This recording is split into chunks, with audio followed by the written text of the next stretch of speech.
let's talk about antibody-drug conjugates. I posted a poll to my stories the other day asking people who had heard of an ADC, antibody-drug conjugate, or knew what they did, and most people actually had either not heard of them or unsure what they did.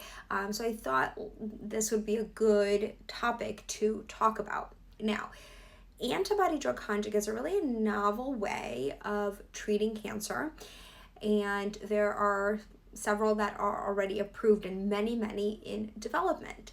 So there are 5 ADCs that I use on a regular basis to treat breast and GYN cancer. I'm going to tell you about what they are, but before we do that, let's talk about what an antibody-drug conjugate is. It has 3 components: an antibody, a drug, and then the two are connected to each other via a cleavable linker.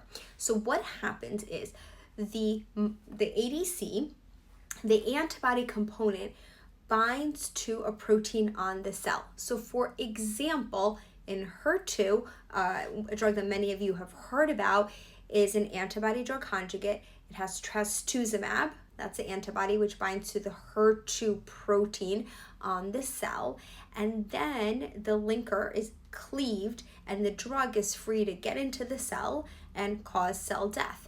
So in HER2, it's trastuzumab deruxtecan. So trastuzumab binds to the HER2 protein, and then deruxtecan goes inside the cell and causes cell death.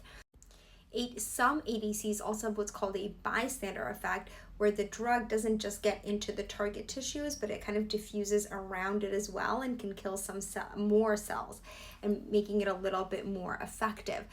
Now, what are the 5 ADCs in breast and GYN cancer? And I'm not talking about other cancers, we're just going to focus on breast and GYN. We have trastuzumab deruxtecan, or Enhertu, which can be used for breast and GYN cancers.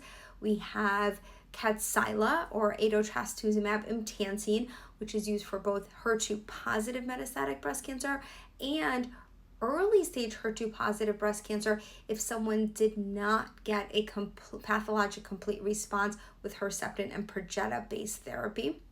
We have Trodelvy, Sacituzumab, govitecan, which is used in metastatic breast cancer, both triple negative and hormone receptor positive HER2 negative. But there are now some studies moving some of these drugs in the metastatic setting into early stage breast cancer, so that'll be interesting. Now, for the GYN cancer ADCs, we have Elahere, or mirvetuximab soravtansine, which is used for FOLR1 positive ovarian cancer, can be used both platinum resistant and platinum sensitive. And then we have Tivdak for cervical cancer, and this is used in the recurrent setting.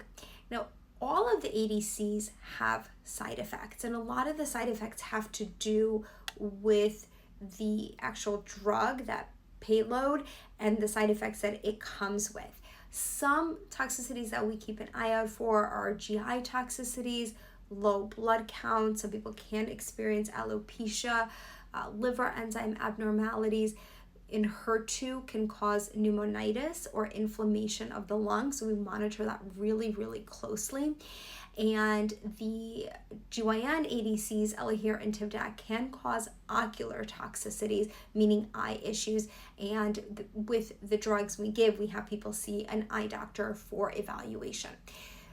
Very high level overview of these medications, but I wanted to have this here so you can reference it, and then in the comments let me know what questions you have about ADCs or any of these drugs that I mentioned, and I can do some more specific videos.